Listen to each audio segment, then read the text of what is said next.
حامدوں و مصلیہ، اس وقت خطاب کا وقت نہیں ہے، صرف میں اپنے معزز علماء کرام کا تہہ دل سے شکر گزار ہوں۔ اس میں بالخصوص حضرت مولانا آفتاب صاحب نظوی جو بڑے مشفق ہیں اور اس ضلع کے سمجھ لیں کہ مایناز علماء بہت مفکر اور بہت ہی مدبر عالم ہیں۔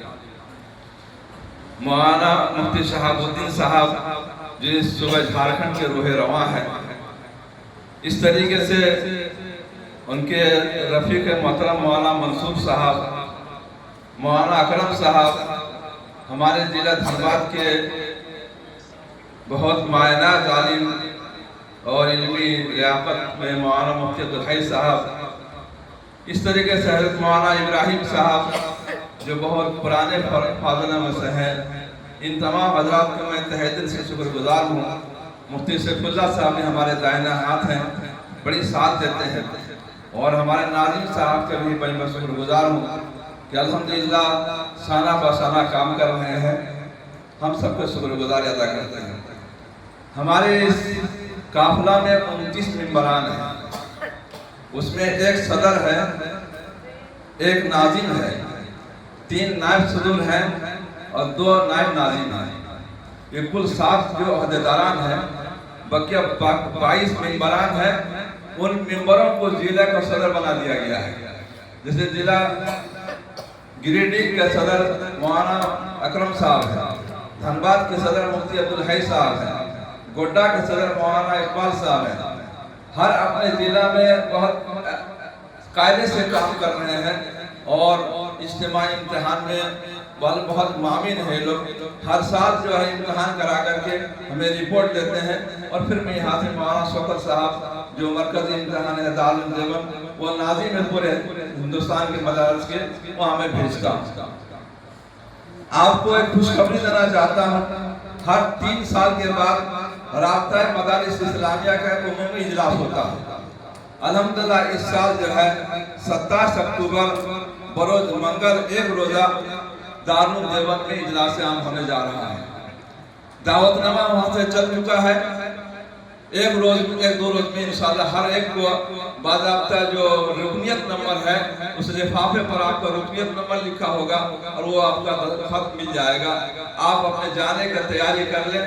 ادھر سے ہدایت ہے کہ زیادہ مجمع نہ کریں، ایک اور ذمہ دار ہو اور ایک خادم ہو یا ایک معاون ہو، 2 ہی آدمی جانے کی کوشش کریں۔ اس لیے یہ ہمیں اعلان کیا گیا ہے، کہا گیا ہے دارالعلوم دیوبند طرف سے کہ اس بات کا اعلان کریں کہ ذرا کم ہی آدمی آئے، بڑی پریشانی ہوتی ہے، اس لیے اس کا بھی خیال رکھیں۔ اور کچھ خارجی معاملات ہیں جو مولانا اکرم صاحب نے بڑے بصارت کے ساتھ بیان کیا، تو اس میں آپ کو یہی کہنا چاہتا ہوں، اس وقت داخلی معاملات جو ہیں تو ہے ہی ہے، لیکن خارجی معاملات میں کبھی نظر انداز نہیں کیجیے گا، کبھی غفلت میں نہ رہیے گا۔ آڈٹ ہر طرح سے کرا کے رکھیے گا، زمین کے کاغذات جہاں تک ہو صحیح کرا کے رکھیے گا، اور جو کہتے ہیں یہ جو ایڈیار فائل کر کیا جاتا ہے وہ سب بھی کرنا پڑے گا، جو کاغذات ہیں انوال رپورٹ بھی تیار کرنا پڑتا ہے سرکاری طور پر، اس لیے ان کاغذات کو ضرور تیار کر کے رکھیے گا۔ اور پھر مدرسے پر جس طریقے سے آپ کو اتراکھنڈ میں ہوا، آسام میں ہوا، یو پی میں ہو رہا ہے، کہیں ایسا نہ کہ وہ دن جھارکھنڈ میں آ جائے گا، اس لیے آپ چوکنا رہیے گا۔ مدارس اگر باقی رہے تو پھر آپ بھی باقی رہیں گے۔ اگر زمین ہی ختم ہے، اگر کاغذات صحیح نہیں ہے تو مدرسے پر تالا لگ سکتا ہے، اس لیے ایسا نہ ہو کہ پھر پریشانی ہو جائے۔ اس لیے ہم تمام ذمہ داروں سے میں یہی کہوں گا، میرے پاس زیادہ وقت بھی نہیں ہے، ہم علماء کو بلائے ہیں، اس لیے ہم چاہتے ہیں کہ ان حضرات سے میں سنوں گا، صرف یہی کہوں گا کہ آپ ہمارے ساتھ دے رہے ہیں، ساتھ دیجئے۔ اور رابطہ کے مطلب ہی ہے کہ کہتے ہیں ہم تعلیم کو بہتر بنائیں، اپنے نظریات کو میں محفوظ رکھیں، مدارس میں عقیدہ کی تعلیم ضرور ہو، اور کہتے ہیں کیونکہ آخرت کے یقین ضرور دلائیں، بزرگوں سے نسبت رکھیں، علماء اخلاص کے ساتھ کام کریں، اور یہی کریں کہ ما سرقت من اجر، ہم اللہ سے اجر مانگتے ہیں، ہم خدمت سمجھ کے کریں، ایک ہے ملازمت، ایک ہے خدمت، جو خدمت سے خدا ملتا ہے، اس لیے اس کو خدمت سمجھ کے کریں۔ اللہ تعالیٰ ہمارے آپ کے کہتے ہیں کفالت فرمائے اور ہمیں سرخروی عطا فرمائے۔ وما توفیق الا باللہ۔